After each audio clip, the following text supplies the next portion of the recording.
GM. What is good? Bitcoin Builders is back. We got the block is hot today. We've been working on something pretty interesting with around music. That was a experimentation using the protocol. But GMs, we got Skrilla, the rare Skrilla himself. GM, it was your birthday yesterday too. What up? What up? I'm working on an album cover design while I'm talking to you. You love to hear it. You love to hear it. We also got Hath down here he's new to spaces, but he won't be for long. But Swag, what's good? Oh, not much. Just continuing being the delusional fucking idiot that I am. Looks like we were right, though. Love to hear it. Hey, this one's for you, Swag. This is a sneak peek, but peep this. I love the logo, by the way. Oh, shit. Yeah, so we got a lot to jump into today. We got Trump and his sons just buying huge bags of Bitcoin constantly, which is fucking pretty goated. Do you think they're doing it on chain on ETH to troll the ETH guys?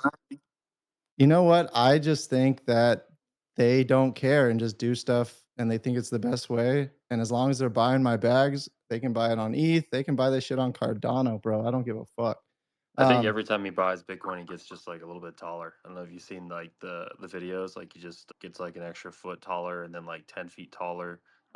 Dude, that bro, the fucking see, this is what makes me so bullish on like people get excited when Doge or Bitcoin gets mentioned on CNBC or like the news at all. Dude, this motherfucker's on the news every single day.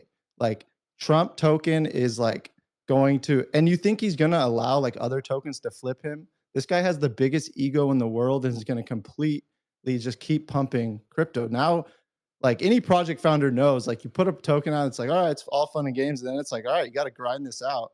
And I think he's gonna, keep batting for crypto because he's deep in the trenches now. Dude Sir, is this financial advice?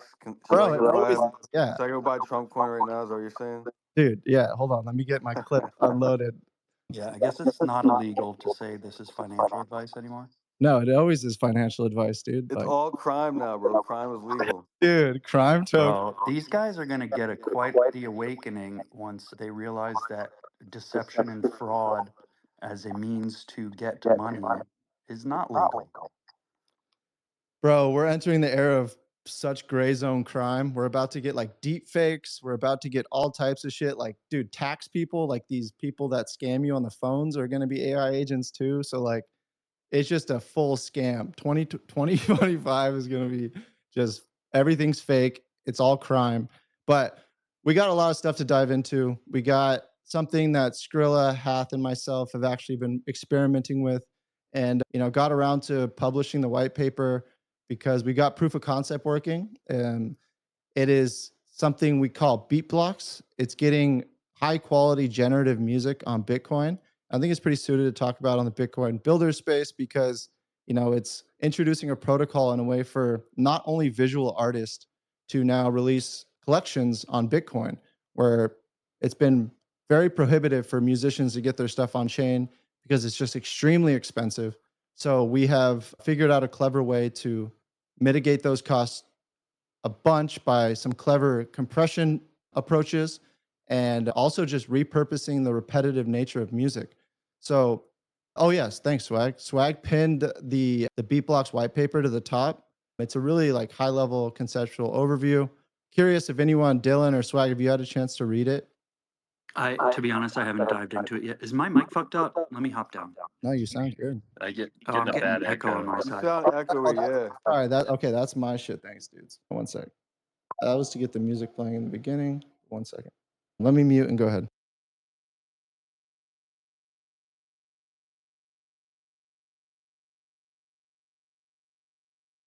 All right. Well, you want to test it out and see if that. Oh, he dropped down. But can someone else talk to see if it's fixed? Check. Is it fixed? Yeah, it sounds good. Oh, my bad. Word. Well, yeah. So, Hath, you're on stage. He's a Twitter spacer now. Tell us a little bit about beat blocks, and yeah, wanna hear from the Hathaway himself. What's up? So beatblocks are it's like a protocol that allows us to play generative music in the browser. And we're literally mixing together all of the pieces live and mastering it live and converting to browser friendly formats and doing all sorts of stuff and yeah it's pretty fun. You sound hella jazzed. Yo, that was the most intricate explanation of beat blocks. Yeah, thank you, Thank you, Vic. Yeah, so clip it, fucking put that shit on Vine and run it back. No, it is something that's super interesting, and like Bitcoin being the place for, I think, art being stored is just the most notorious place and the best place to do it. Like music has just been super underexplored because of the file size. But unlike video, audio can be compressed to a very reasonable file size that can be worked with. And, like Skrilla, even more so, but like all of us have a background before software. Like I actually met Hath on tour. We used to write EDM music. So like we're uniquely kind of, it's like almost full circle, but we're uniquely positioned to kind of tackle this problem because we understand it from like the songwriting perspective, but also from the technical perspective, which like allowed us to come up with this kind of, I think, innovative, creative way to solve for this. Because visual artists have been able to monetize their careers, drop collections, get people into their ecosystem, while audio, artists or musicians are kind of dithering down or lowering the quality of their music just to get it on chain, but it kind of sounds like it's coming out of a potato. So it's like not very enjoyable, but it's there for provenance. But now we've kind of, through, it's kind of like an OCM moment with the P5 library, but for music. That is what's happening for those that kind of understand it at a deeper level. And it's really exciting because we feel like we're going to open up the floodgates for a new collector group to come to Bitcoin. We have people like French Montana, like some of these, or Ghostface, or some of these more Montana. And I think it's opening up a new onboarding, collector base to Bitcoin ordinals, which is exciting, which is like with this meme coin super cycle really like sucking not only the liquidity, but the attention away from most of innovation in all other realms.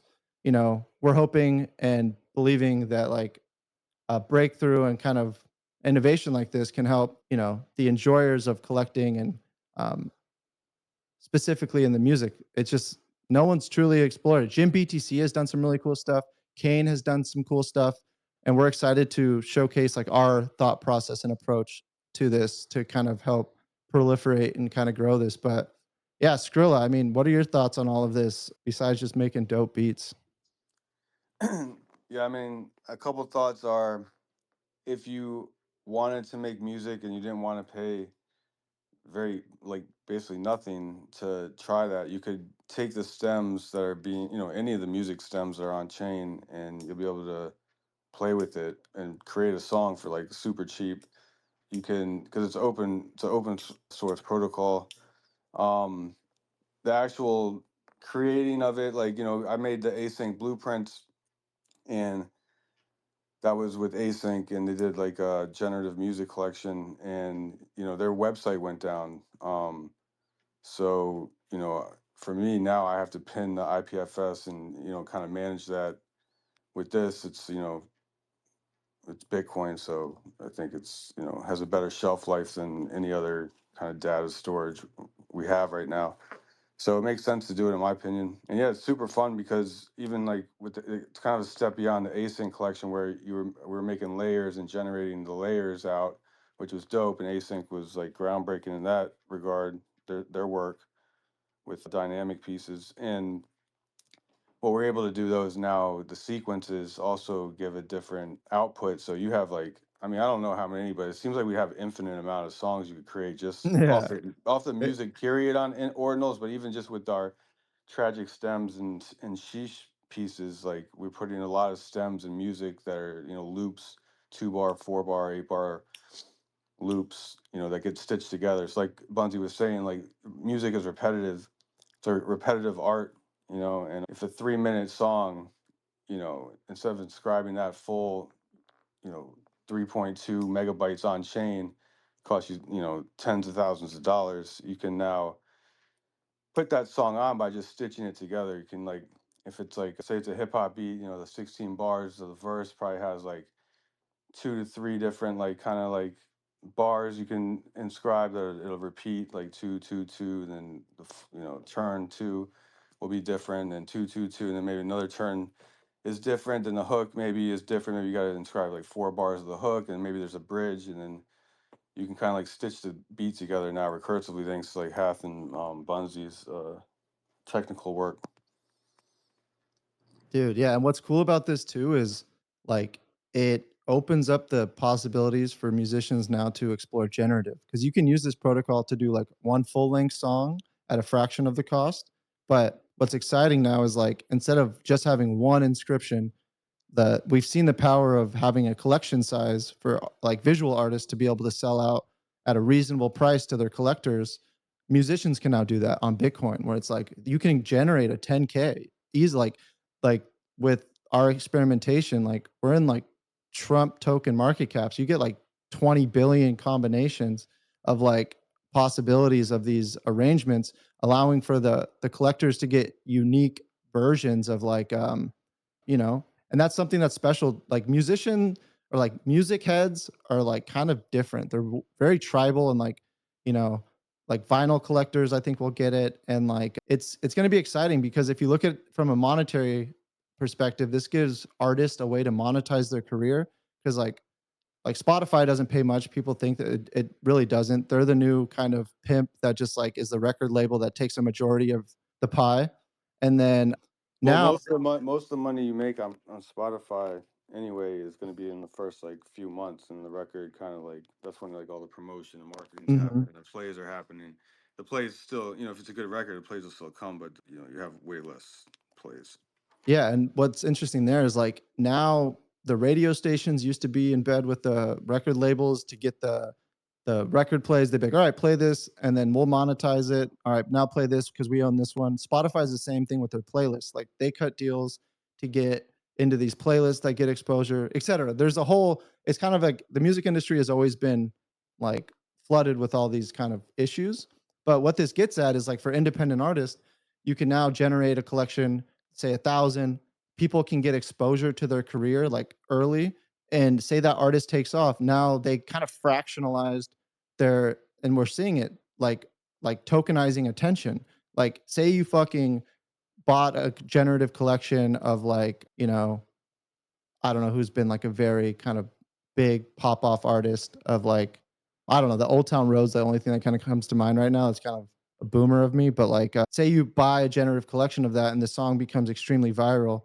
That collection most likely has a very, you know, high secondary demand speculation. We're seeing this Vine thing pop off. Like, this is just how the market works, and that's why I think this approach is going to work, because it meets the market where it's at. People like generative pieces, people like music, people like these things, and we just haven't quite seen it put out in a very like cohesive, approachable way.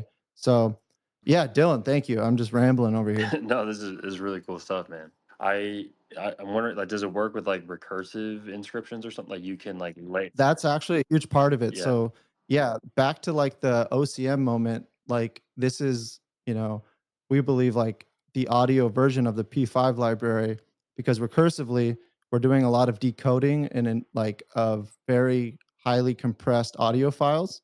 And then we're also using the P5 audio and the Windamp butter churn library. Like we're piecing together a lot of building blocks for other musicians not to have to, first of all, know what they're doing, because we want to abstract that. But like, you know, we're fronting the cost to put these big libraries on to kind of allow people to come and do this, because we feel like the biggest utility for Bitcoin has been data storage and art. You know, fungible tokens are great, they're still like Arch is here to fix that huge problem Well, that we're seeing. you don't speak for me on that. I think Bitcoin's best use case is store value, sir. After that, we can do data storage. And I want my pet rock back. yeah. Dude. Well, Skrilla's really high. He doesn't know what he's talking about. But I'm no, 100% under no influence of anything to make me not say what I said. yeah, not Let's say what go. I said. I said Let's what say I what I said. said. Um, yeah. So for the nerds and people that really appreciate kind of the recursive stuff, this is how it works. And we actually built this is kind of some alpha, like the block explorer, if you will, that's inscribed. So recursively, it pulls every child under it. So if our website goes down, you can search an inscription ID through an ordinal inscription and pull and play back music. Our site goes down, fuck, we die, I'll die tomorrow or in 20 years, 50 years, Yo, whatever. what the fuck, bro? Yeah, it's Wait, getting what? dark. We're It's gonna getting dark. die? Dude, I hate to say it, but the only true thing is you're going to die, Swag. Maybe not today, Jesus but Christ, That's bro. not true. Dude's putting Satoshi hexes on. He's gonna faking get it up. everybody. There's that Bro. one guy that thinks he's bro, gonna live Got, forever. wait. Do you got guys know dark in here. what other word triggers people? Death is a hectic one. All right, let's go dive a little bit deeper. Should we I get should into die. politics? Yeah, or how about politics? Dude, Trump's also gonna die. The tokens first though, but Save us from death, maybe. Like, so can you like layer these on top of each other so that no? yeah, you can layer bodies on top of it. No, yeah. So no, what I was getting at with that fucking point was what other protocols have struggled with is you're dependent on some off-chain resource. So 1,000 years from now, people are going to be able to pull and play these songs without any off-chain dependencies, which is a huge breakthrough in my opinion, because you know other solutions need some type of protocol over here or something off chain at one point that breaks the whole chain, and not the chain itself, but like you resourcing that whatever you need. So this playlist, aka like Beat Explorer, you can now drop in inscription IDs and play music via inscription to inscription, which is really exciting for us to kind of get through. And then No, but you know what I yeah, you mean? can. Like not just sequentially, but like you can like stack different, components of sound like on top of each other so they would play at the same time. Oh, 100. Right. That's exactly how, yeah. Okay. So how it fundamentally breaks down is when you're writing a tune or like you look at a song and you dissect it down to its stems, there's like typically like drums, bass, melody, vocals, and the ones that repeat the most, we break those down into their most simple form. Like if this drum loop like loops every 4 bars, we just inscribe that 4 bars, and if there's variations, etc.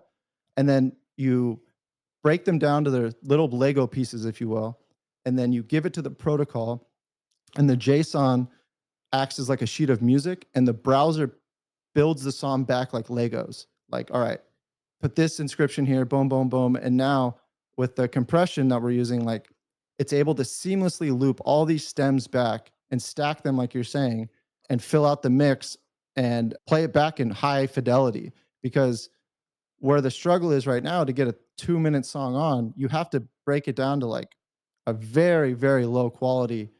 And it's just not ideal for the listener.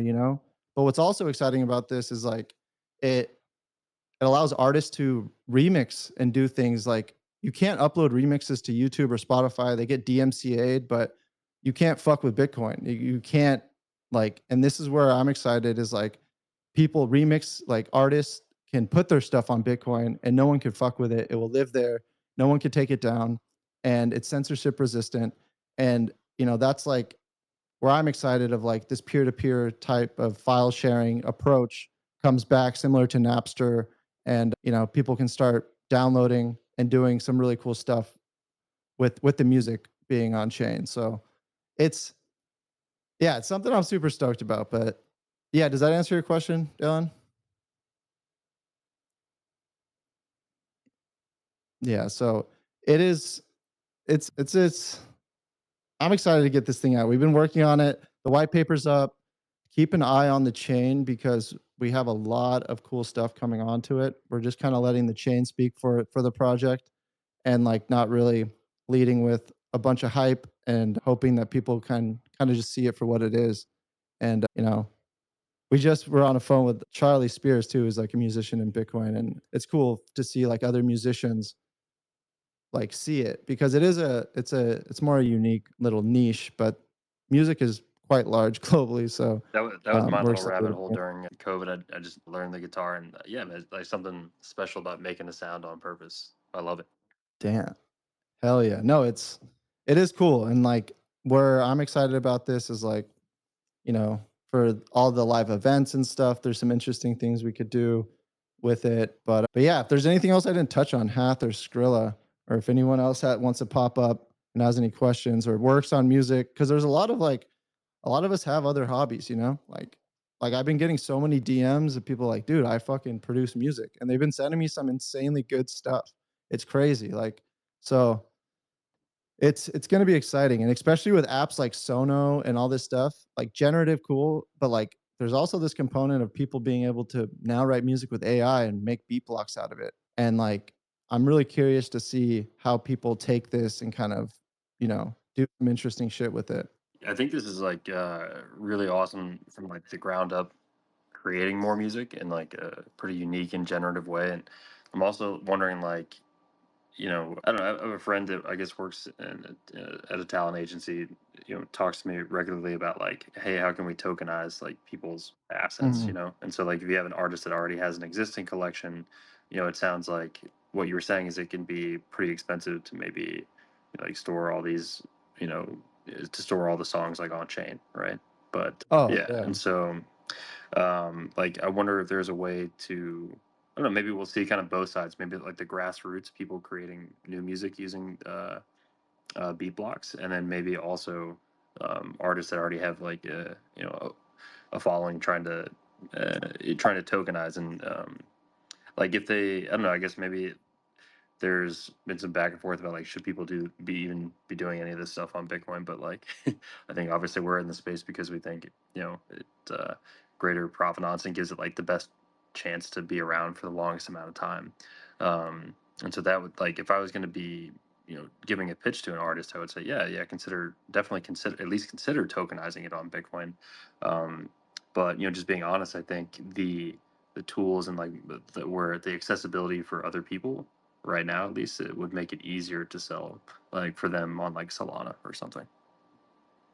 Dude, that's been 100% my finding of like I've been reconnecting with a lot of producers and musician friends that I used to work with, and NFTs on like they were just not about it. But on Bitcoin, as for the same reason why art is valuable on Bitcoin, it it's just an underexplored like medium, because first of all, like the file types are a little bit larger, but there's just not as many musicians, or it's not as approachable. But I like that friction, and like this is where high end assets come to get collected. And if you can now lower that point and then give someone 10,000, 100,000 tokens to, yeah, like effectively they're, tokenizing their career, while at the same time having, a pretty intimate, interesting release with their collectors, because they get a unique version of a song. And it's like, it reminds me of the Wu-Tang like golden album auction of like, now this stuff's like literally inscribed in gold, digital gold, and gives it that much more collector feel. I feel like it's just the digital vinyl, if you will, for the collectors. And what's cool is you can also introduce some deflationary aspects to these collections and gamify it of like, all right, say you have a collector that has two pieces. They can then burn both of them, choose which stems they like, make their own unique version, and making the collection more deflationary. And then also allowing the artist to identify people that have done these remixes and be like, hey, if you come to my city, you get a free ticket, because now they can be like, all right, if you own one, but if say you've remixed five of them or et cetera, they know that person has like contributed to the deflationary aspect of the tokenomics. And now it's like, game theory and all of these cool things that we know and like and utilize from uh, Bitcoin and like crypto in general now baked into music. And like there's something cool about finding an artist early. I don't know about in hip hop, but like if you find someone early, you're almost like, oh, I can't tell you who this is, fuck that. But now you're kind of arming these people to be like, yeah, I have some of his token, and now they're stewarding their music, and now they're promoting it because they share on the upside if that artist starts to take off.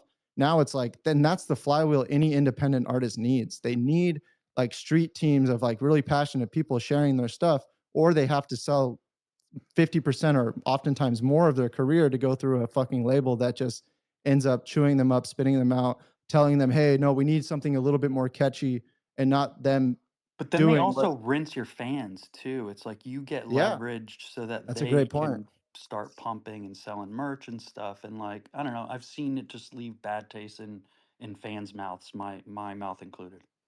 Yeah, Swag gets a lot of stuff in his mouth, and when it's bad, we don't like it. But Charlie just popped up, and it was cool. Right before this space, we were chatting with him, and it was cool to see him like, someone just getting it because we haven't told too many people about this. And yeah, bro, welcome up. Would love to hear. And we finally got our late co-host, Farmer Joe. Dude, he was just farming carrots. He thought it was more important. But Charlie, before we get what is good, my man, and you had a cool announcement today too. I wanna dive into that because that is definitely a cool transition. Yo, yeah, I got Bunzy and Hath showed me what they're working on. I assume you kind of already explained what it is, but I'm here to verify and validate that it's a really cool fucking project. I think maybe you would maybe accidentally said this, but I think I'm kind of latching onto it. Like with regards to the particular file type you guys are using and the generative like file type mechanism, it's like if anybody remembers like the P5JS moment for ordinals, which is a very big unlock for generative art. This is a cool potential P5JS moment for music. So I thought this was a really cool idea, man. Shout out to you guys and tinkering around and building cool shit.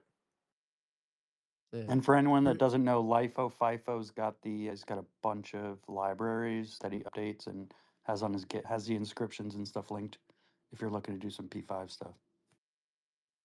Yeah, no, that's exactly the approach that, once we inscribe these, anyone can use them. And that's the goal here with the open source protocol is like, we're going to do the Genesis one just to give an example of like how people can utilize it. But, we don't want to put huge parameters on it. Like if someone wants to use the protocol backwards, like who are we to say? Like we want artists to do it however they see fit. But yeah, it's definitely like an OCM moment that we're excited to share with everyone on the audio side of things because it's exciting for people that get it and know it's a nerdy thing, but it's something that I'm super excited about, and I think other nerds kind of will get hyped too. But yeah, this is going to be a fun, experimental release, and Skrilla has not only been in music for a long time, but has a lot of connections and been chatting with some other people, and artists seem to be taking to it really well. Like from conversations like that I had in the past about like Euler Beats and Async, like other artists were like, dude, nah, fuck NFTs. But now I'm talking about storing it on Bitcoin, and they're all very like, oh, tell me more. And it's a weird shift. It's like, oh, you care about this stuff that you were like hating on like a few years ago. So yeah, like Skrill, have you found that conversation very similar? Because like it's been refreshing. Like people actually being like, oh, not being like, oh, another fucking scam, bro.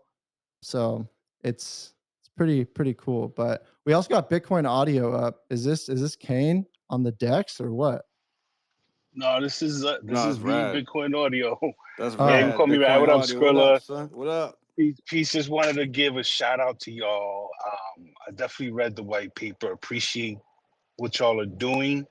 And yeah, you got a user here, a supporter here. I've been Bitcoin Audio, dude. Skrilla Node 2018, using the blockchain. Thankfully, thanks to Ordinals, can now put stuff on it. And the way to use it, utilize it the way you guys are doing, I think is great. And I just wanted to just give a public acknowledgement that is dope, and I'm here for it, and looking forward to see what the community uh, brings, and just add that it's almost like that underground feel, like stuff is happening and not a lot of people know about it. And this is where at the grassroots where real good music gets made and gets found, you know what I'm saying, at this level. Like this is stuff that 5 years from now the music found here is going to just be like, yo, that shit was just next level. So I just wanted to give that shout out and acknowledgement and say peace to y'all. Peace, Skrilla. Bro. Yo, peace, bro. Peace. Appreciate Yeah. it. And shout out to the fucking March of Odds. And Kane's in here now, too. Dude, yeah, I Yep. appreciate that. What's crazy about this is like I never thought I'd write music or be this inspired by it again because like the music industry is rough, and I was like, fuck that shit. And now I feel like I just got my first MPC again, like downloaded my first torrent of Reason and Fruity Loops. Like I'm feeling like I don't know, it feels exciting, which is I think it's definitely going to come through in the music and like I don't know, it's I feel what you're saying though about like the underground approach to it, and there's just a cool energy around what's happening. It just feels very inspiring. But Kane, bro, the Bitcoin audio man himself, what is good? I'm just pushing the thing forward that Rad started a long time before me and other people been doing. So we're just putting our spin on it and trying new stuff, man. Hell yes. Yeah, and you just dropped a super dope collection. I always pronounce it wrong, but Idle or Ides of March? I Yeah, the odds of March. yeah, I can't read. I'm dyslexic, so that first word got me. But it's also just Bitcoin Confirmed. Bitcoin audio and I doing inscribed audio, which we hope will just be a place where people do more projects and release more things and launch stuff into the atmosphere. Hell yeah. And that Yeah, you beat can use blocks beat blocks protocol is now right on to do a time. project. Yeah. Yeah, exactly. I was just saying that it came right on time because we could definitely use that. Hell yeah, brother. Let's get it.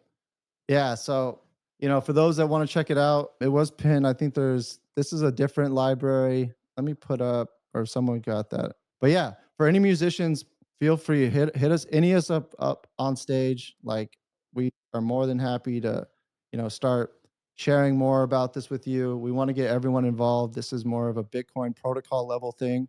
And, you know, be on the lookout. Keep your eyes on the chain too. We got a bunch of stems coming on.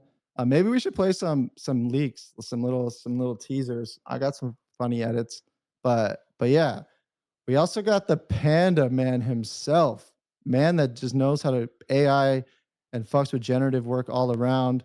How are you doing? Have you heard of beat blocks? Do you fuck with them, or are they just not slapping?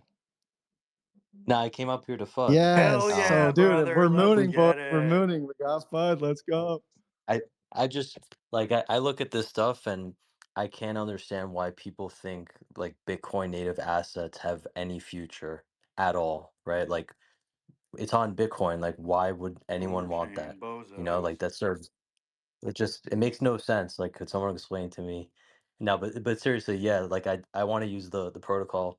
We were DMing about this like classical composition that I made and tuned to like 432 hertz. Like, I think that would go pretty hard. And I have I mean, like 30 or 40 songs like completed at this point. Like, I've been putting them out there. I sent Skrilla some today.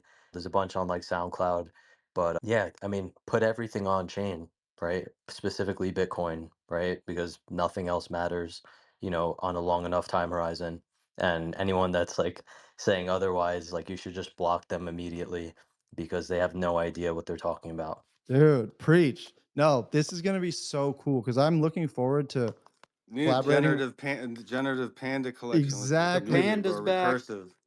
Panda, Yeah, panda. let's go. Benda, I got benda, brawls benda, on the benda. Bitcoin. I I made the Panda I remix here. know People that shit kept like goes. I opening that listened to up. dude. So what's super cool about this is like we have had an interesting conversation where you understand like the content is king for these mind share collections and like getting mind viruses out. And what's cool about this approach is now when generating video, there's access now to on-chain audio with like that's a huge component of consuming media that like I want to talk to you about because you understand this at a I believe at a much higher level of like where all of this is going. And what's cool about this approach is like you get the same concept and idea, but like each arrangement is different. And the way that it plays into generative content creation is going to be really interesting to me and something I want to explore next because the browser is an insane fucking tool. Like it does a lot of stuff that I'm, really impressed by that I'm learning really quickly. For sure. I mean, like when I look at Bitcoin, right, like people if you look at like a traditional brand, right? And you're like, okay, well, this brand's worth X amount. And then you look at Bitcoin native brands, like we're basically like in the stone age when it comes to that. And people being able to like build up a digital identity on Bitcoin is incredibly valuable. I would argue, the most valuable on any network.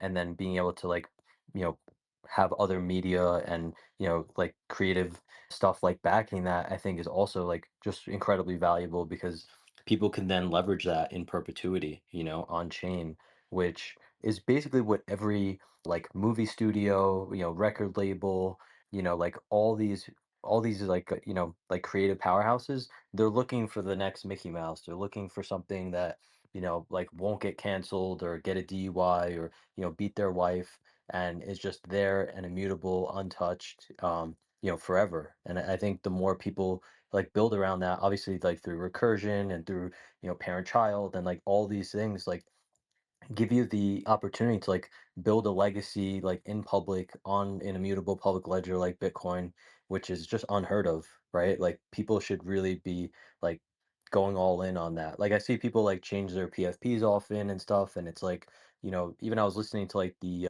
Anduro marathon space, and like the number one use case they cited for Bitcoin and ordinals specifically was digital identity. Like I think that can't be overstated enough, so like people being able to like continue to build that out, like I don't think you can go wrong.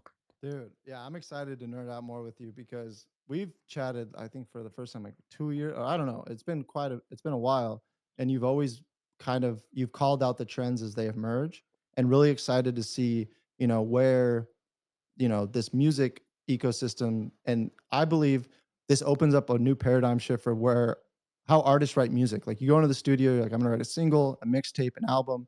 Now they can go in and be like, I'm gonna write a generative piece, and it opens up their discography one time again. And like now this sits in between like streaming and merch, where now they can like tokenize their career in an interesting way, or they can do a very small collection if it's more of a independent and like intimate release. It just, I'm really curious to see how people use it. I think it's huge just in terms of use case, right? Because like, you know, success for a Bitcoin native artist, right? Like that's a win for Bitcoin, and like tapping into that network effect is massive, right? Like, a lot of people I see, they like Game of Thrones, like, oh, we're gonna come into Web3, and they do a collection, they have, 30 million budget per episode, and like, the characters have like 8 fingers, right? But like even more so than like that mess up by them, it's just that they don't understand the culture, and like the only way is for crypto natives to basically build that culture out, like penetrate like outside of the echo bubble, and then eventually like that leverage will be there when you could just basically cite an artist and say, well, this is a crypto native artist through and through, and then that opens the floodgates and basically validates the use case to like an irrefutable And if level. anyone's unaware, Bars. MetaPanda is an accelerated infinite light unit from the future. So probably want to listen, perhaps take notes. No, I'm a nothing. I'm just like dirt and ash, Like I'll be food for worms one day. So like I'm literally nothing already. But no, I appreciate that. Yeah, dude, this is the most exciting time like it's ever been, obviously to be in Bitcoin, and just being able to create like on the generative side, you're now able to do things you were never capable of doing, or requires significant resources. So like we're coming into this window now where obviously like the on-chain piece is huge, but even more so, it's like closing the gap between skill and taste for, people. Let's say they'll have like an archive page on Instagram where they didn't create any of that stuff, but like their taste is awesome, or someone has a way with words and prompting, and like words are incredibly powerful, whether it's creating the universe or storing billions of dollars in a wallet. Like the people that leverage that to the fullest extent are going to be set for life. And like when I think of people saying like retire your bloodline, I think it's more so there as opposed to like in the Solana trenches. Because if you're able to like basically leverage something on chain in perpetuity that has substance and provenance, like that to me is like the ultimate play here. Like IP always wins out. And, I think people underestimate their energy in the space with like PFP swaps. And it's like, they can really just go all in on that stuff. And they're the next 1000x. Like they're looking for the next 1000x. It's like I know a literally them. couple specific use cases that just literally are like, those curation archival post boards that have turned that shit into $1 million a year businesses.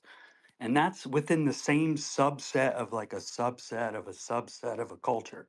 So yeah. That's an interesting point I never even thought about, because that's the same as like YouTube channels just uploading tunes. Like Trap Nation, for example, dude, they make a killing.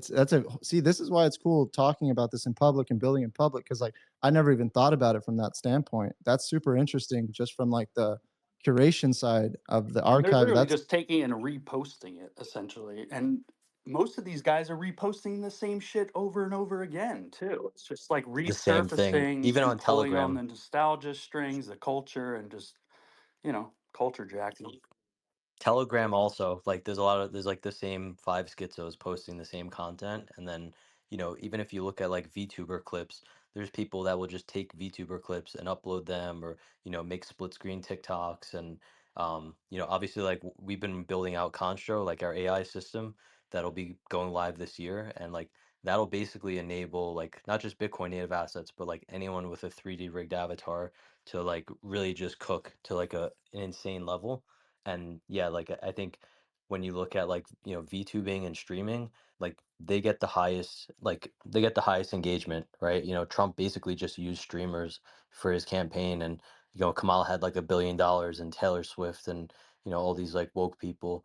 But like, even Rumble, right? They just got an $800 million investment from Tether. So like one of my goals is to make sure that like everyone on Bitcoin is creating the highest quality content possible, because like I think that's, when people like speak about trilemmas, it's like, the trilemma for Bitcoin that people don't like discuss is, the content and the branding, and, like just, overall self-expression. Because like I think, we hit on that, and it's basically game over for everyone else. And we just continue to like steamroll and like show like, hey, this is the new internet. These are the best creators. Even like I was following this like thing called Zebedee way back. I don't know what happened with it. I think it was the guy from Noster. But like, to be able to like take like a set amount of Bitcoin or Sats, and spin up a game and have people earn Sats, I think is like really interesting, in terms of like gamification. And there can be that arb between like someone basically like earning Sats that you pay out, and like revenue streams from like advertisements. But the same I think applies to like just having people consume content, right? Like if you have a generative piece, and then it's like, hey, we'll pay you X amount of sats to listen to it. And, that would basically catapult it to like another tier. Like, I think there's so much there with that sats unlock. And like, we haven't even reached like, the 2.1 quadrillion sats like frame of mind for the average normie. We're still at 21 million Bitcoin. So it's like, there's such a crazy like, road ahead of us. But I think it's up to us to create like these really unique entry points to Bitcoin, more so than saying, hey, buy Bitcoin because, fiat is worthless. It's like, hey, there's this really cool artist, or there's this, piece, or this generative system, like, that type of thing. You want to like almost trick people into coming on chain specifically to Bitcoin, or if not, then tell them like a It's parable about showing that examples. they Like can I think the visualize. biggest thing is that like we don't really have anything that has really proven to show as like the, a sustainable model for this space besides, these people looking at, pumping these streams where you're talking about coins the whole time. And that's just like, you can essentially establish yourself up to a certain extent, but at some point you're gonna hurt people within that arena that's really just looking to be a part of something and make money. It's such a slippery slope. But like right now, independent people, like they can, you have a phone in your pocket, internet, GPT, crypto wallet.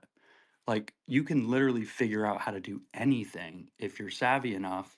And it's about like protecting and making sure people that have the ability to do so and to like do stuff independent can like have, the tools are all out there now. It's just a matter of can you get your shit on chain and protect it first before, potentially seeking out some help. I've taken creative ideas in Web 2 and, essentially got real life rug pulled. And this is a new dynamic. Like you can really establish an idea as your own on chain with provenance time stamped, and it like kind of changes everything. Yeah, I think we're so many cool points there. Like one I loved is like people are still thinking about the 21 million Bitcoin, not in sats yet. That's super powerful. And like we're entering a new dynamic of how all this shit works. Like the status quo is gone. Let's look at what AI 16Z or the AI open source GitHub was able to tokenize and the market cap that their tokens at. Like that is a new way of completely flipping the script, and that's not a traditional business model that everyone's used to or likes or knows or any of that. Like this shit is changing very rapidly. And you also brought up a really interesting point around content creation around Bitcoin. And one person that knows this super well is like Charlie. He does like a super good podcast. He does a lot of innovation, and like we just had a super interesting talk, and he gets this. Is like it's kind of the unnecessary and necessary evil of like getting anything into a good product into the people's hands is like people Well, it's stewarding it. also consumability. Like I think one of the issues with me is like my time. Like I don't necessarily have the time to like listen to all these things. And I know that the younger people and maybe the people we want to reach, it's about taking because we've put like there's so many people in the space that have made so much good educational content and talked about things like what Butoshi's doing, where it's trying to like boil it down because he's like so directly exposed to that, like, you know, snap your fingers, get everything in 2 seconds kind of mindset. It's almost like at the robots can take it, and I think at this point and like chop it up. Is that right, Meta? Like, can we just like hand over content and have it all, chopped and screwed now? Yeah, I mean, like the tools are getting crazier by the day. I think the main thing is for people to have that, character or that digital identity like fully fleshed out, whether it's, 2D, 3D, having like images and such, like basically it just comes down to, like the data, and the compute isn't like relatively intensive. So yeah, people like should just position themselves for that, because like the stuff I see coming out is gonna blow minds, right? And like the right people with like cool taste leveraging that on Bitcoin. Like the most exciting thing to me is that there's no precedent for any of this stuff. Like you're literally making history every single day because of how nascent like this entire like ecosystem is, which is like absurd to me. Like that alone like keeps me up at night and keeps me going, where I'm like, hey, like we're literally creating history, but it's also immutable history, right? Which is like never been done, Timestamp too. ever. So yeah, like on the mother chain. So like that to me like gives me goosebumps, because I'm like, all right, well Yeah, everyone it's else not is priced like in. playing around and stuff. What It's was not that? priced in. It's not priced in. No, definitely not. And like when I look at, like this whole agentic narrative, like that's not a new meta. It's a new normal. And like the reality is these agents, whether, given liquidity by, humans, or whether they just extract it, they're gonna be buying Bitcoin native assets because they don't want to deal with counterparty risk. They don't want to deal, with like, human error, right? So like they're just coming to Bitcoin. Like they're not looking anywhere else. They don't need to look anywhere else for several reasons. Like this isn't, 2017. So it's like I think that alone is like when I think of like a flippening in terms of like, you know, digital art, flipping physical art, and I think about like the computer and as a medium, and then that coupled with, like Bitcoin's immutability, I think that like Ordinals is like basically going to spearhead like that flippening narrative in like a huge way. Like I don't think people even like prepared for that. Yeah, like I think that's just like none of this stuff is priced in, and like the reality is it's the only thing you can dedicate your energy to besides God, right? That has like perennial staying power, right? Like like nothing else. You can't tell me that for Solana or any other chain. And like that to me, like that alone is massive, where you're just playing the long game on Bitcoin, right? Like Chat clip that's that. that's it. Like if people don't get it, you're cooked. Like you're beyond cooked, and like you're gonna capitulate at a certain point and realize that like, your kids are not gonna let you live that down. Clip it, print it. That shit was bars. But no, this is, dude, I love this. This is like the most passionate like I've heard a space in a while, which is amazing. Like all the attention's elsewhere, but like the the the Bitcoin squad is cooking. Like you can just feel it, and it's it's about to like re-enter in a pretty significant way. We got Hawk up here, but I also wanted to just quickly. I mean, this space is just day. I wasn't planning on doing this, but here's like a quick snippet into one of the like beat blocks we have been doing, and kind of want to like just share this with you guys because I feel like you guys actually care. And like I wasn't expecting this conversation to go this way, but here's a little clip, and then we'll jump into some more shit.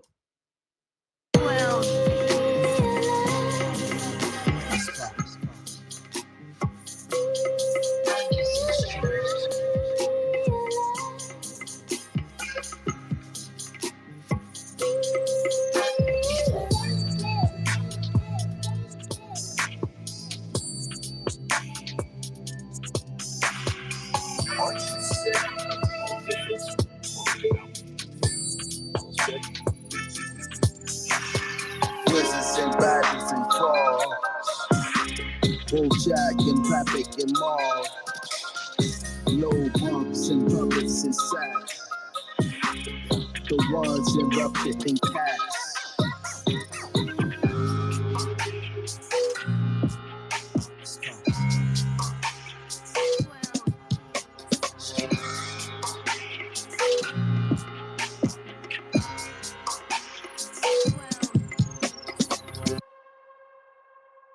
So there's a little clip of like what can be created with beat blocks in a quick mix format. You know, yeah. When you start seeing the other one, actually, So the like how? next soon.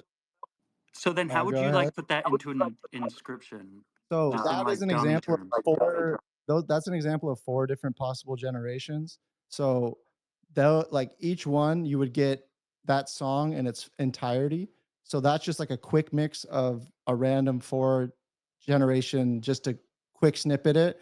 But you would get that first world peace tune or like the Pepe cuts, and it would just arrange it in a 2 or 3 minute I want them arrangement. deep Pepe cuts, fam.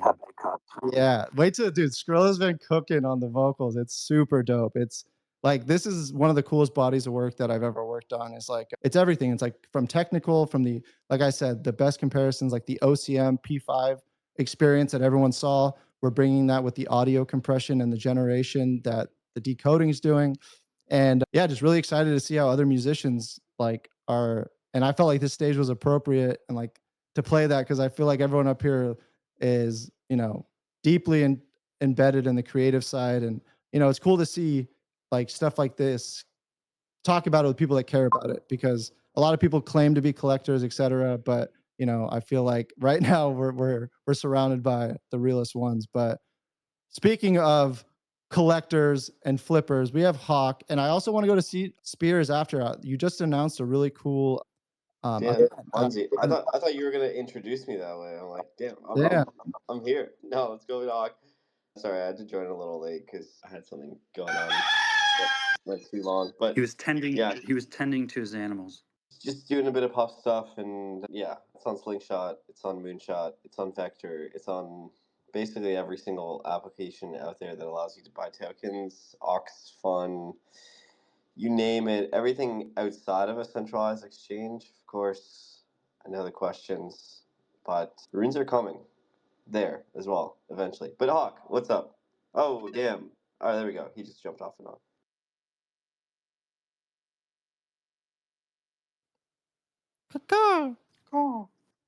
GM. What up? Twitter rugged me right before I think you wanted to say what's up. You were just switching. Early. You were just switching wallets, bro. That's what you were doing. Classic. He was switching his VPN location.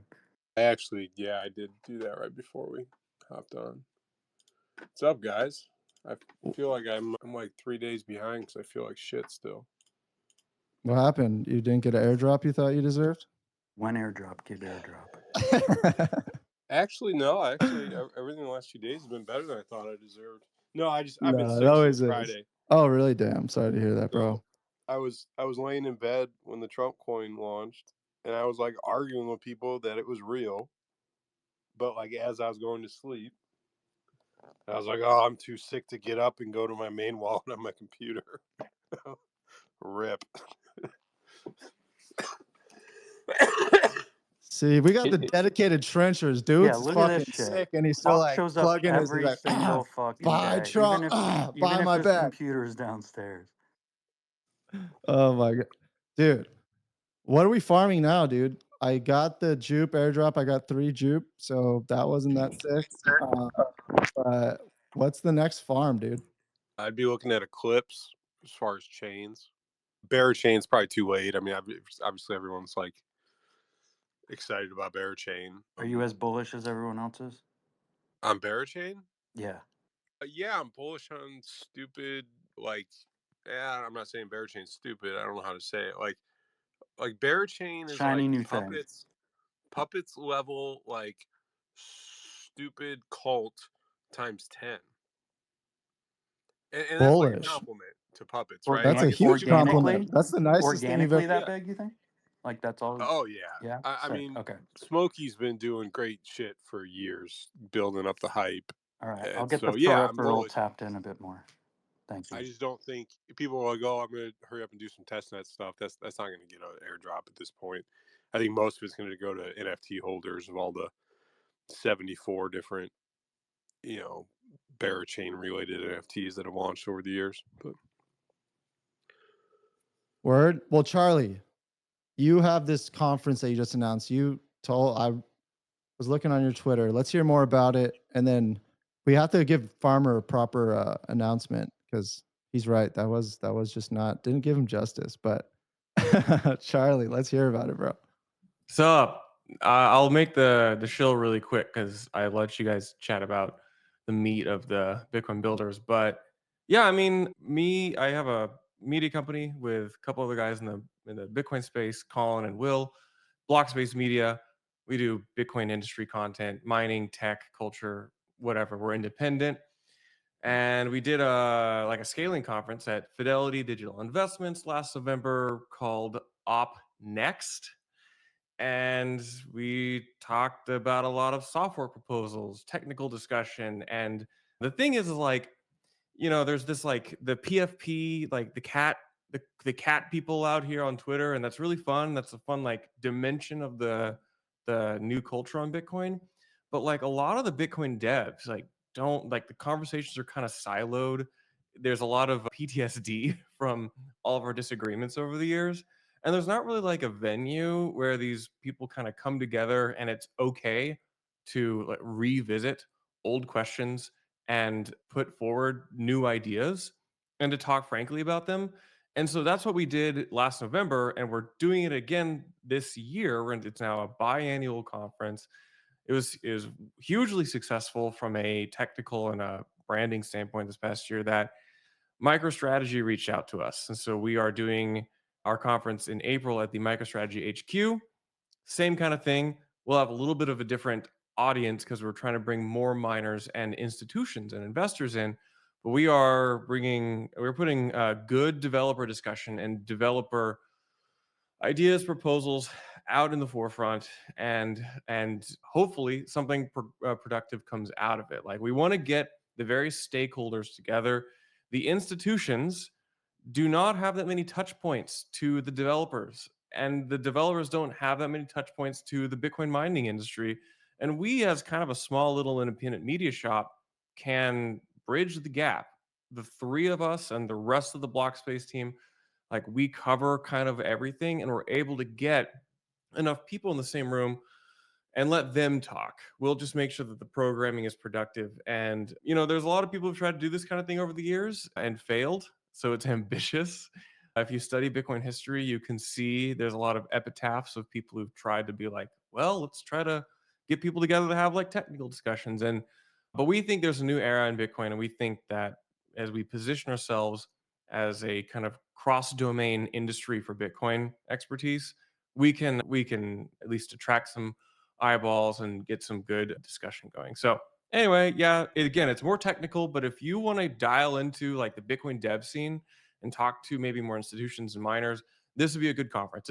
It's small, couple hundred people, pretty quick, and it's mainly just technical discussion. So link in bio, and thanks, Bunzi. Dude, this is what conferences should be. They've turned it into this like place where companies just go and show their board like, look at we're spending your money on marketing, and it's like, and then it's it's fun. Don't get me wrong, but there's not too much technical discussions at these conferences. And I heard so many good things about your last event where it was like people, I think Hawk even went, I was wanting to go to talk about laser eyes, but I was just busy saying, "Hey, I'm not going to conferences anymore because I need to finish this shit." And that was one I should have went to. But everyone that went was like, "Wow, they actually were talking about what's coming." And that's like the real alpha is like you go and you meet these people and they show you their project. They're telling you what they've built in the past because they need to promote it. But when you catch them in the mix of building it and experimenting, this is like where the real alpha lies of like, where people are starting to point signals of like, hey, this is possible. This is how it will be done. This is how we're proposing it. And yeah, I mean, I'm excited. So that one's in April, or when is it? Yeah, Yeah, it's it's in April. April. Yeah, I just Yeah. checked. It's April 11th and 12th. I was in attendance of the last one. Hawk was there as well. These things, yeah, it was kind of like my first foray into what behind the scenes Bitcoin discussions actually look like. And I think my takeaway was really surprising is that most of these people and their views are not very coordinated at all. Similar to, Bitcoin being super decentralized. I think everyone has a very different view of like what Bitcoin maybe should become. Okay, maybe that's not the right case, not the right perspective. I think everyone has a similar view of like what Bitcoin can become. It's just a matter of like how do you do it responsibly. I think everyone's viewpoint is different on that, and what do you prioritize, what do you change. But yeah, Charlie, amazing to see that you're doing one so quickly. I thought it was going to be more of a next fall thing, but doing one in April makes a whole lot of sense, and yeah, certainly will be there as well. Thanks. And kind of the thing is like the discussion evolves so quickly. Like if you are dialed into developer discussion, like it sometimes nothing happens for 2 or 3 months, and then sometimes something it all happens in like a weekend. So biannual, it makes sense. And then I also kind of do want to like mention, like I do want to like toot our own horn in that like a lot of the speakers at our inaugural conference, a lot of these people had like not been in the same room in years. A lot of these people did not want to talk about these things with each other, or there was like not a venue to do that. And so that's our goal is we want to get more people to talk to each other. I do believe that in-person conferences are the alpha because you can say things to a person or to a smaller controlled room, and you can convey nuance and the reality that you're a person who also cares about Bitcoin. And so when it's just an abstract like impersonal avatar on a screen, you can sometimes like it can become more about like this like twisted idea of something, in fact. But if you're in person, I think you can have these more nuanced, productive discussions. Bro, So I was just about to say that. Like when you get, because you had like Peter and like some really controvert, like I don't know, just really interesting things. And online they get dehumanized, and then it becomes like this like engagement farming and like extreme kind of like takes, where in person, bro, they'll treat each other with respect most likely and actually hear each other out, which is a great point. Because like people think, yeah, we can communicate online, it's just the same. It's actually not. Like you're able, like a lot of communications done through body language, etc. And now you get these people to, you know actually work together and realize, holy shit, we are fighting on the same team.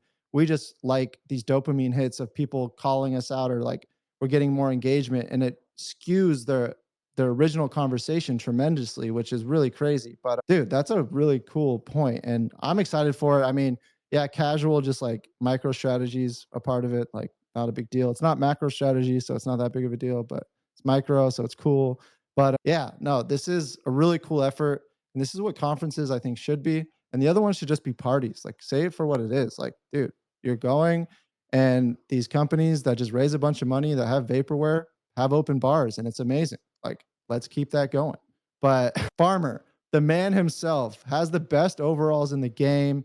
Man, just actually, I gave this compliment to him last time. It's actually, I mean it, the pioneer of bringing fungible runes onto Solana was probably the smartest thing he's ever done outside of farming carrots. But there's an introduction. What have you been up to? Why are you late? What's the alpha? How much pups do I need to buy?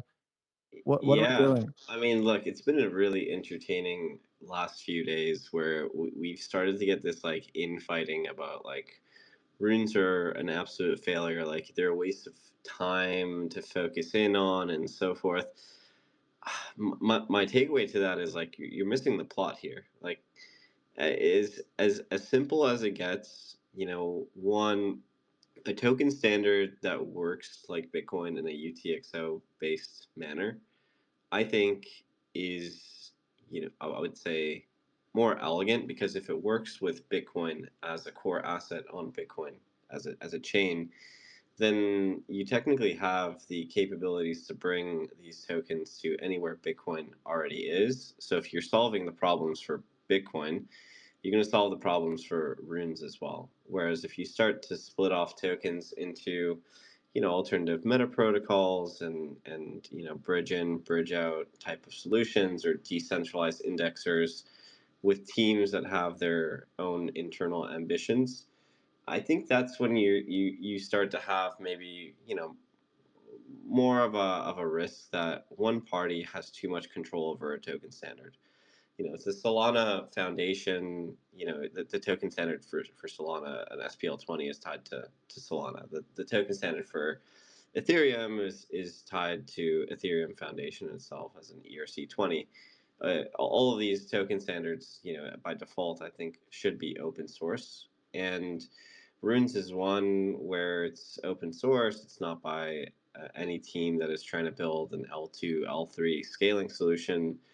So it just feels a little bit more right from a, you know, perspective, from a decentralized perspective, that Casey isn't going to build his own blockchain, or sure as hell hope he doesn't. But he's not the type of character to try and do that. But I think to the people that are saying, "Oh, like this is a disaster, it's been a mess," like they're not here, they're not there, and the user experience is failing. I really think you're going to be surprised in the next like 3 months. Like teams like Arch and there's others that are also building native abstraction layers to, you know, solve these problems for these assets. So, you know, these things do take time, of course. You know, building somewhat of an abstraction layer with smart contract execution with 10-minute block times, like that's a big enough unlock to bring a better user experience to Bitcoin tokens. Like, I don't know what you really expect for tokens on Bitcoin to be. You know, 10-minute block times, fine. You know, we might have some activity on the L1, but much like we see like with Bitcoin itself, Bitcoin doesn't really trade on chain much. It might in the future, like, but it's probably not going to be the place of highest volume and activity. And so, similar to like where Bitcoin is currently after, you know, tens of years of being out and open in the market, Runes will probably face the same fate. There's going to be some L1 trading, but, you know, maybe not material in size, volume, maybe material in terms of, you know, how big these trades can be, because some people will want to have L1 level settlement without taking, you know, custody risk and so forth.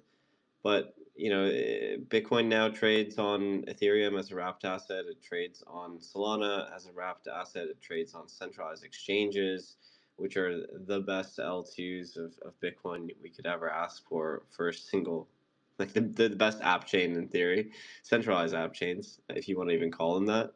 So I think Runes will face a similar fate, right? So as long as there are people on L1 that care about the L1 and there's some level of activity, I don't think they're dead. And, you know, if you can't have the patience to hold out maybe another month, maybe another two, maybe another three, I think this is really like the narrative, the attention, the innovation bottom right before we get some level of activity back to, you know, these tokens.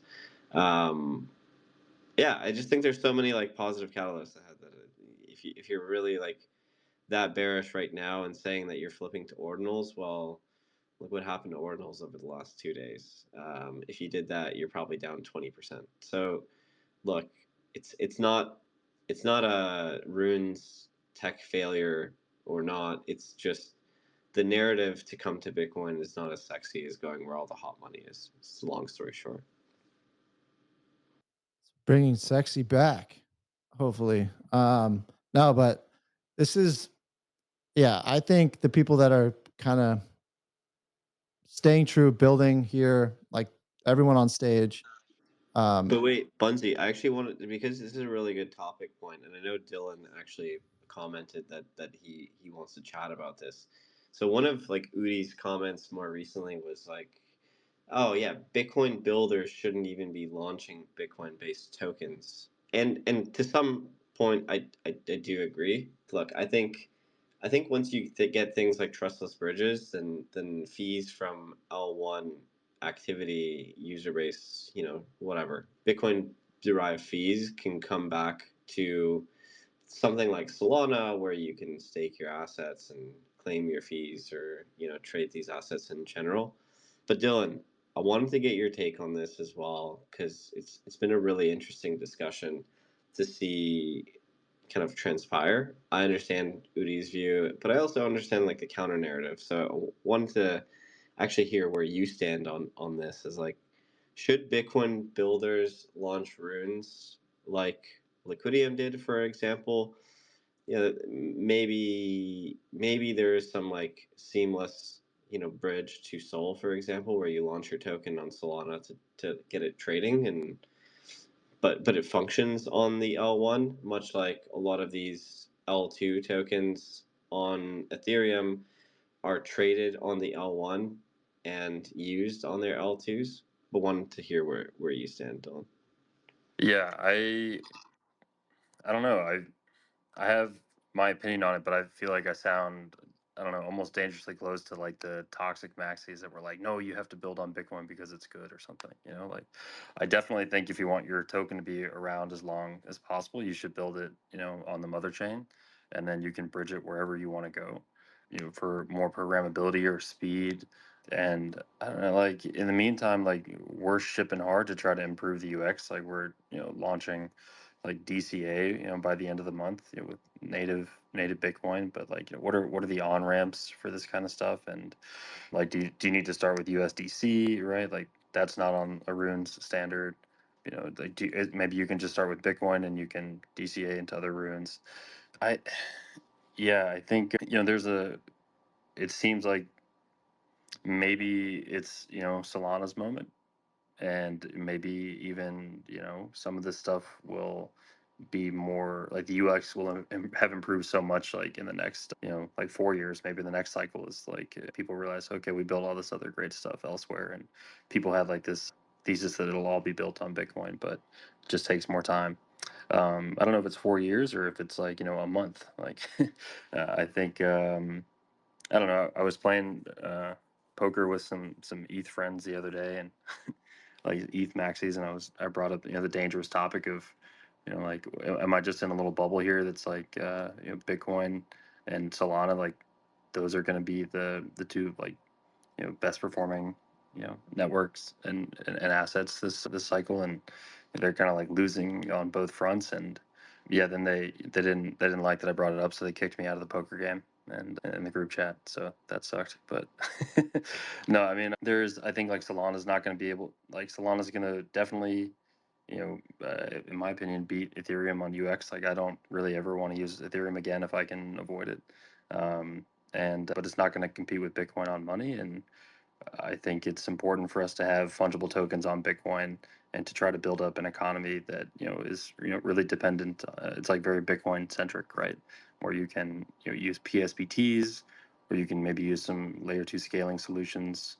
Yeah, that's kind of my take. But it sounds like I'm virtue signaling a little bit. Like, yeah, you need to build on Bitcoin, and it's like if you were going to try to, we talked about this a little bit earlier, Bunty, right? Like if you're going to try to convince an artist to tokenize their collection, like a portion of their collection, there are reasons why it would be great to do that on Bitcoin. Like their music, right? The rights to their music, and maybe like, I don't know, maybe anything goes now. They can say like you'll get a percentage of the profits or something or something. But like, should they do that on Bitcoin or should they do that on Solana? It's a choice that makes, maybe each artist would have to ask themselves what makes the most sense for me. And I think, yeah, Bunzi, you said something earlier about how it's like, like maybe more premier assets, deserve to be, inscribed or to to belong on Bitcoin because they're going to be around for a long time. Yeah, I think things like staking or equity shares is like a great thing that there's not too like high a volume. Like one thing I think is super underexplored is DAO voting. I think like Raf just built like a BIP3, like a way to sign a BIP.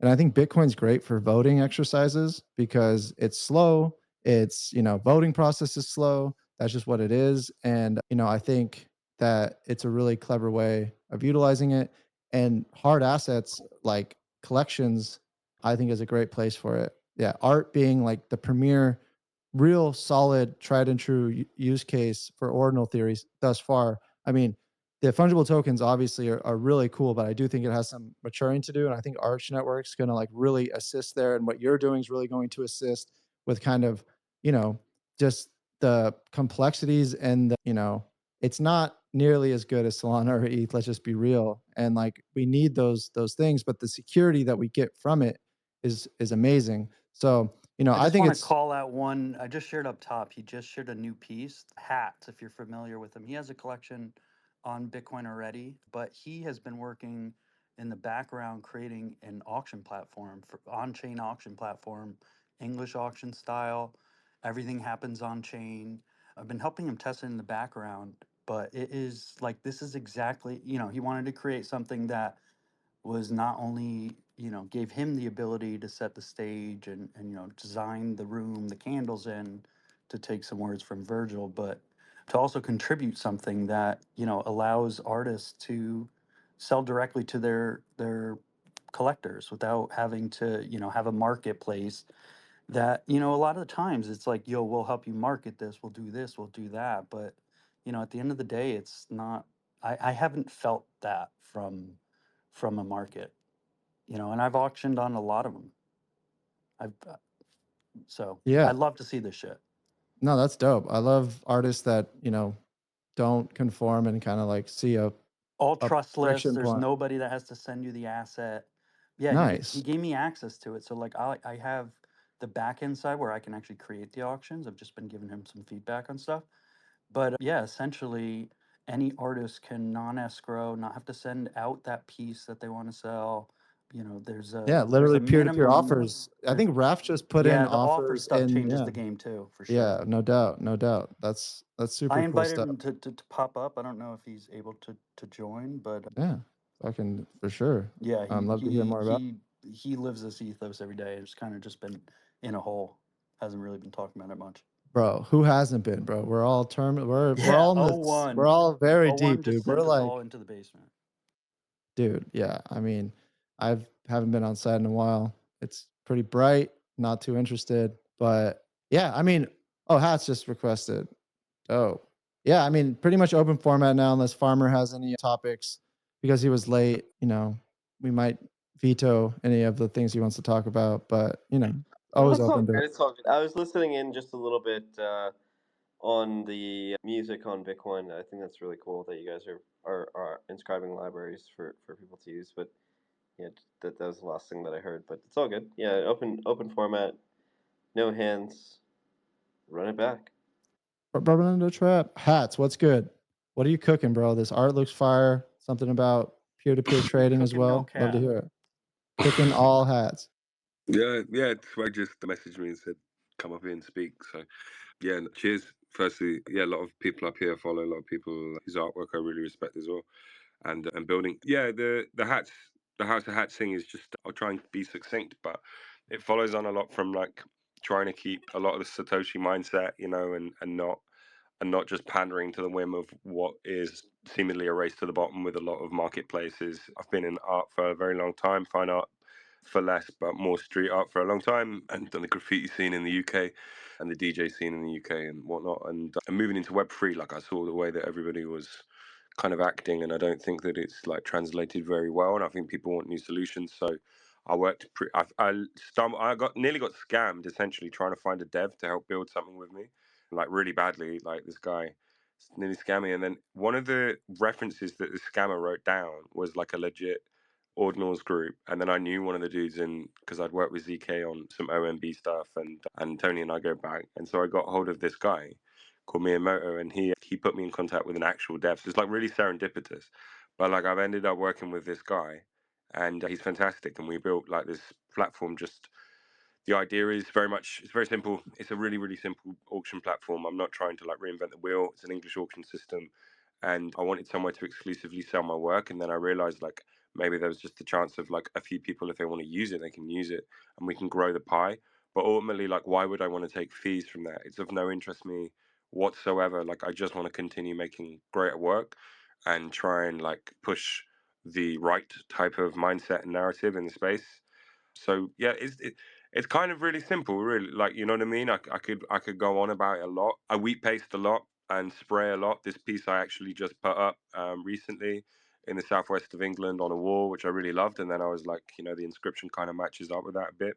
I created a collection called Hat Sats, which marries up a lot of street art with inscriptions, because I believe that street art's actually less immutable than fucking inscriptions now. So that's kind of One interesting. note there, I want, as a collector myself, one thing I loved about it, if you guys are familiar with what 3 words, like it's like geolocation just based on 3 words that narrow it down to, what is it, like 3 meters or something like that? But Yeah, it's using like that three. as like the essential provenance for the street art that he put up. So these pieces that are part of that first generation have that within the metadata. Yeah, so the metadata of the inscription leads to the artwork, and then when you go to the artwork on the street, you can scan your phone over the tiles, and it would take you to the inscription of the work. And that was a successful drop. That was in January. We absolutely loved doing that. Like, we hit London, and we just went and hit Lisbon recently, and we're doing a few more things for the next generation of work. So I don't want to like hard shill my project. That's just what I did on Bitcoin and why it was very interesting. So I appreciate being able to talk about it. But yeah, that's what we're doing. If there are any artists, like, just to bring this back to the real, if there are anyone with any interesting work that wants to get hold of me, and they're tired of dealing with bullshit marketplaces with exclusivity clauses and nonsense applications where no one gets back to you and everyone says they're going to market your shit, then just contact me. You can use the platform for free. I don't take any money. We do vet it. Like, I'm not trying to create a hierarchy of what I think works and what I think doesn't. We just have to have things that can't, like, there's just so much we can do. But yeah, it's a nice place to say it. So yeah. And from a technical perspective, if you're a bidder, essentially if somebody outbids you, that once that block confirms, you get your funds kicked back. And then as somebody that auctions off the work, I don't have to worry about, once that auction ends, whoever's the top bidder just sends them the inscription. Any bids that are in limbo get kicked back. Like, I don't have to worry about there being some other sort of execution risk or somebody in between. Yeah, it feels good to have, people that are working towards these solutions. So I appreciate you, Yeah, Alex. we got an end phase now as well. We added a timer, like a clock, which we didn't have. And Yeah, then I did one recently and I was like yeah, staring. There was a 30-minute block and people probably got, it was a learning lesson for anybody that, first time doing an on-chain Bitcoin auction. But, someone I think got a steal. If someone was waiting for the last second to bid, they got wrecked. Yeah, it's fun. It's cool to see, and then, adapt with the mutability. It's kind of wild. yeah. HTML is like, Swag also had some HTML stuff that he wanted to like to sell to collectors in the space, and it was funny like suddenly having to like work on that all week with my dev. Yeah, it's really cool. We've got some more stuff coming as well. Like, yeah, and if anybody's interested and want to talk to me, like anything at all, it's open door. Well, now that I've brought up one extremely creative across the pond boy, can I shout out another one? We got my boy Duke up here. I need to understand, have you been working with Bunzi on this instrumental VPL music instrument stuff? Or has this all just been happening in each other's silos? This is greetings, by the way. How you doing? Six space. Duke is a How's it going? legend. I'm a big fan of his. I collect his shit, but he has something that he's been working on that I don't know much about, and I think I'd love to hear like Bunzi and then everybody else that's more musically inclined. Pick your brain. Yeah. Can you hear me? Yeah, you're good. Excellent, excellent. Yeah. So on a first glance, it just looks like another rip-off derivative 3D block art, and I must tell you, I hate 3D block art, and that's why I've done this as a challenge, and I've fallen in love with what I've done. All these traits just three-dimensional. They're a bit silly. They're acoustic, of course. But I've been in touch with, I've made good friends with Obi-Wan, the dev who did he's got an Inscribe platform, and he recently made like an AI whitelist checker, which is super cool.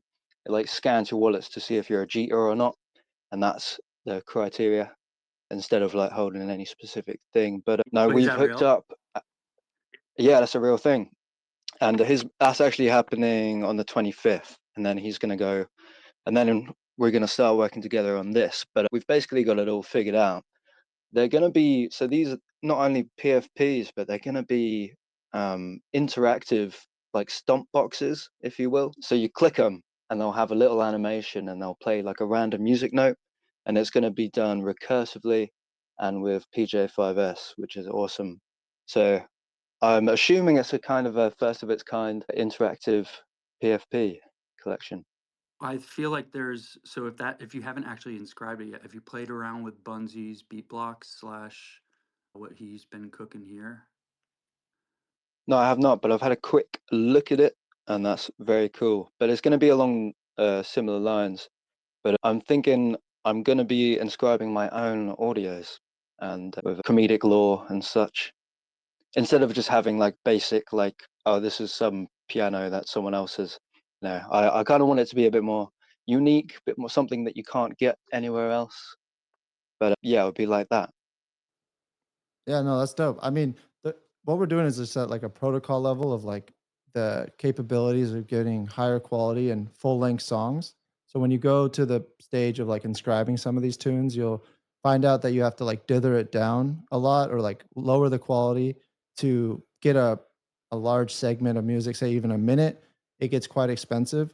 So with the natural repetitive nature of music, we just break it down to its loopable form, and then it opens the opportunity to like generate them as well. So for example, you write a tune, you write three different intros. You don't have to choose one anymore. You can have it randomly pick one of any of these, opening up the dynamic, possibilities. But yeah, something if you're interested, I think it does lend itself to anyone doing audio on chain. It's not so much collection specific what we're doing. It's more of just a efficient way of getting high quality audio on chain. Yeah, it's marvelous, really. But I still have the problem of being a traditional songwriter. I do everything with acoustic guitar. I do live takes, and So that the that lends itself, like, so other protocols have done like in the browser, kind of you write your song there.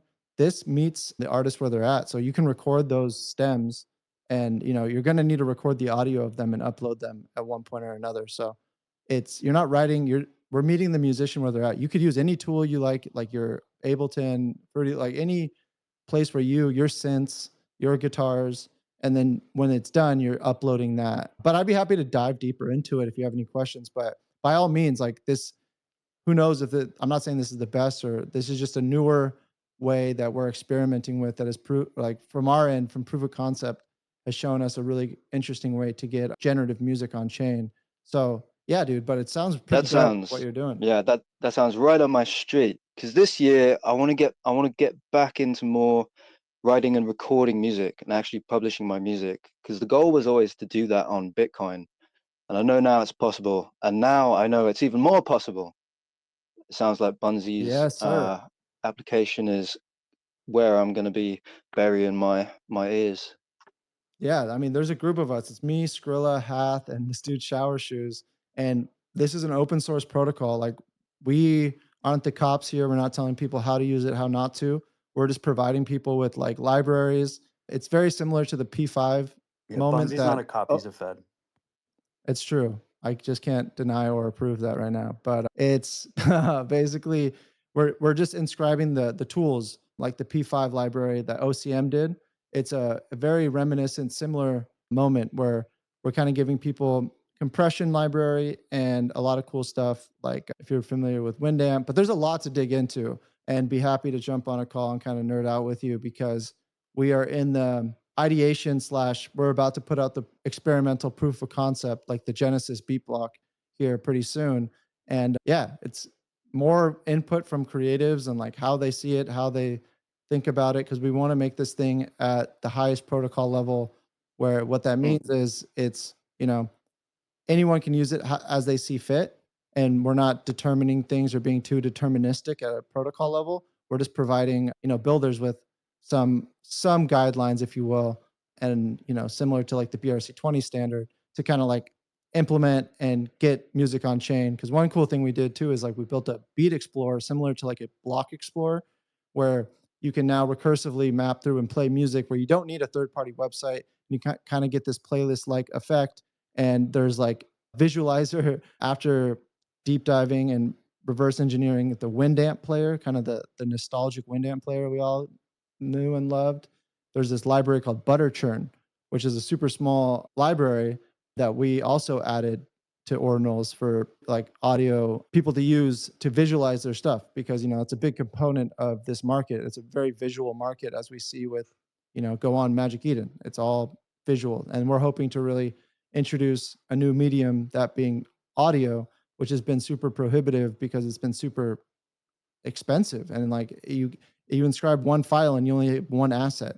Now people can inscribe 10 50 stems and get billions. They can generate a 10K. They can do it. Opens up a lot of possibilities that haven't quite been explored. So yeah, it's a really exciting stuff. If you're interested in it, the projects are it's called Beatblocks BTC. And yeah, we're like full steam on it right now. Really, really excited with how the quality's coming together. Like I thought it would just be perfect for lo-fi and more kind of lower quality by nature music, but like EDM, like the quality's really good. Like it's cool. It's really cool. Like the listening experience isn't like some of these other, people are inscribing their music for the provenance and to get it on chain, but kind of sounds like it's coming out of a potato. It kind of sounds like pretty, lower quality, and it's not like the best listening experience. So like this kind of, you know, breaks that. And now remixes, you can't DMCA it. People can write remixes and do all types of stuff. It's on Bitcoin. You can't fuck with it. So it's going to be a really interesting kind of shift to see how artists decide to use it and do whatever they want, really. So I record an acoustic singer-songwriter album on my Logic X Pro. I've got all my stems. Hypothetically, be able to publish an album on Bitcoin with whatever the hell it is that you have managed to make. Yeah, 100%. You could do a fixed full length, but I personally recommend like tapping into the generative side of it and allowing you to release more than just one version of it. Like if you do that, Interesting. you just auction off one piece and you have that one moment, but now you can interact and give it to 100 of your fans, 1,000 or 10,000, making it much more affordable and approachable, and kind of meet the markets where it's at. The market loves generative collections. It loves visual generative. Now you got audio. I could do 100 takes of the same vocal with different different decorations. And then harmonies you can kind of hum, and then some percussion, some incidentals. That's really cool. And then like now when you're writing a song, you're writing the intro, you're like, oh, I have this version, or this version. Mm-hmm. You don't need to decide on what you can put all three of the whole idea process, and then it randomly chooses one of those intros. And the best way to think about it for a musician like you, the loop artist on the street that like loop and play back, and they just keep looping and keep layering on top of it. Going into writing a beat block with that mindset as an acoustic musician is the way. Because if you can get 8 layers to sound really good together, now you're just interchanging them, throwing them in and out. And then, dude, that alone is already generating a lot of different combinations when you start to put them in a arrangement. But then if you do variations of that, like now you're exponentially increasing the possibilities of the output. So it's a really cool way to think about it. And it's kind of a little bit different, because to write really good generative music, you kind of have to go into it with the mindset, but it also works either way. Just like an NFT collection, like you go into it knowing these layers are going to interact with each other. So you kind of going into writing the tune, knowing that, and it's a fun process. But you can do it anyway. You can do one fixed version of the song if you wanted to play the same way back every time. But I think the generative side of it is where it gets really exciting. You've essentially invented the next recording studio. First there was analog, then there was digital, and now there is Bitcoin. Yeah. Now there's generative music on Bitcoin.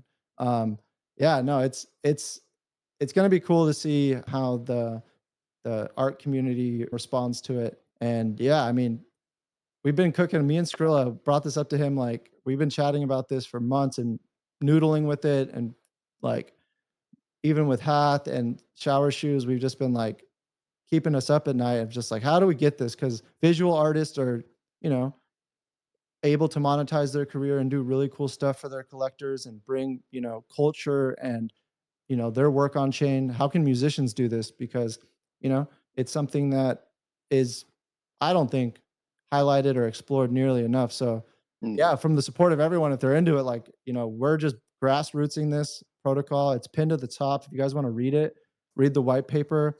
I mean, any support of contacting your musician friends and kind of like telling them, you know, music is coming onto Bitcoin. I think it's a really cool moment. It's again, I'll say it, but I really think this is a great way to put it. Is like the P5 library OCM moment is what we're going for. We're bringing libraries on chain that help artists do generative work with music, and like it's it's going to be exciting and a cool place to kind of start seeing what people release. It's exactly what I've been waiting for. It's finally here. Let's go. Well, we're coming up on time. If anyone else has any other topics, but I have an outro. This is actually an example of, you know, some results that you can get from using beat blocks. So we're out on this, but catch us next Tuesday. Dylan, before we head out, what is good? Hand popped up. Cannot deny. Hey, hey. He's asking Just if want to there's share any one thing homework. that we're some homework. No homework. Just wanted to share something cool that we're building. Definitely no homework. We were launching dollar cost averaging for runes this month. So while runes are dead and down bad, it's actually the perfect time to DCA into it. You can start doing it, but just like one Bitcoin transaction. And yeah, we've got like some keeper automated smart contract services running, trying to provide like a very Jupiter like experience. And I think this is like the first feature we want to launch with to highlight the automation stuff that we have. But yeah, we could also do like limit orders and whatever stuff like that afterwards. So yeah, hope you guys like it, and yeah, have a great day. See ya. Bro, that is alpha. Damn, holding on till the end for that one. That's a big deal. I mean, like, this is the best time to be doing that. And that is massive, dude. Dollar cost averaging into runes is the best way. I mean, dollar cost averaging is the most sane way of like not killing yourself. Like, oh, if I just bought 10 minutes later. So that's really dope. It's Wait, cool so to you're see that. saying you shouldn't be aping your entire rent into runes? Only when it's 88% retraced, Oh, which okay, it there you go. has. Go dump, go buy. Yeah, it's 99%. It's at the bottom at this point, right? Yeah, I The mean, like bottom is in. definitely ape in I'm with like kidding. Please, 50%, please and don't then buy use the ruins. other I didn't tell you 50% to to buy DCA. ruins. We've changed the name. They're called ruins. Bless was right. Oh, dude. Yep. I recommend just sell everything and just buy runes, dude. And then financial advice, you know, Trump's gonna buy your rune bags. um, Extinct. We have one more hand, and then I gotta go. But can't deny the man with the properly hand raised. Appreciate everything you guys are doing here. I have a couple questions. Who do I send music to for consideration? And the other thing is, I know you guys mentioned that with the beat stems, like that's how it works best. But what if we have songs where we don't have the beat stems and all we have is the MP3 or the WAV file of the instrument? Yeah, so good questions. For those, there's no one to really send it to. Like right now, like the best place to send it to is on chain when the protocol's there, like and just get this shit rocking. But if you have questions and want some feedback, send it to me, Skrilla, or any like Hath. We'd be happy to give some feedback of it best working with the protocol. And just, you know, it's feedback. Like what we're saying isn't going to be the best way, it's just a way. And then for fixed songs that you don't have the stem version, you know, you could break it down and have the player kind of seamlessly put pieces of it together. So what you would do is like before you couldn't really get a 5-minute song on because that's just too big, but you can, if you want the quality, you put these smaller sections in and then the browser stitches it together seamlessly playing back the full length song. But again, is that the bet it increases the quality. It does help with the price a bit, but I really think the unlock with this is the STEM approach, and doing generative pieces is really where I think the exciting pieces happen. But you could definitely do full length songs, no doubt. But then again, you're in the same position of just having one asset. But you can then break that song up into like 10 or 100 different slices and kind of maybe sell, like do a collection like that. So that's actually a cool idea. I don't know. I didn't even think about it like that. So there's a million ways, like there's no right or wrong way. It's really the artist. I love artists going about how they release their collection, you know, get creative, you know, and that's one way to do it. But does that answer your question? Dope. Well, everyone, shout out to everyone that tuned into another episode of Bitcoin Builders.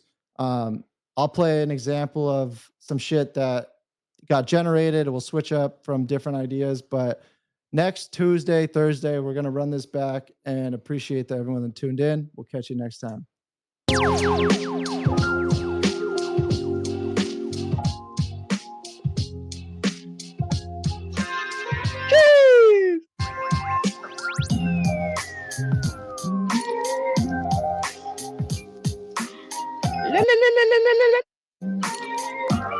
Yeah, you should kick Dookie.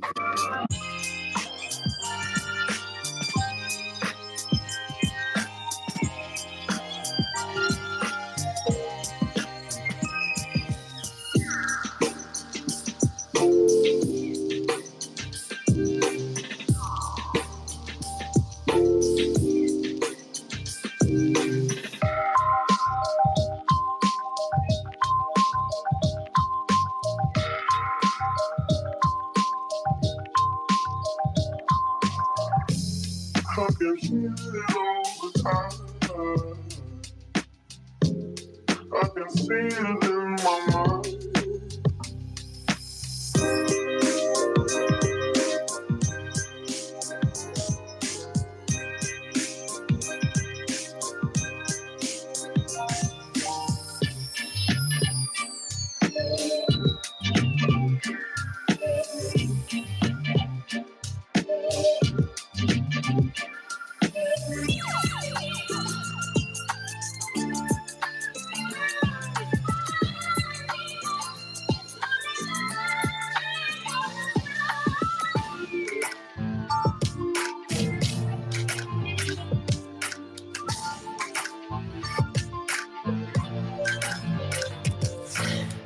Boom. Beat blocks. See you next Tuesday.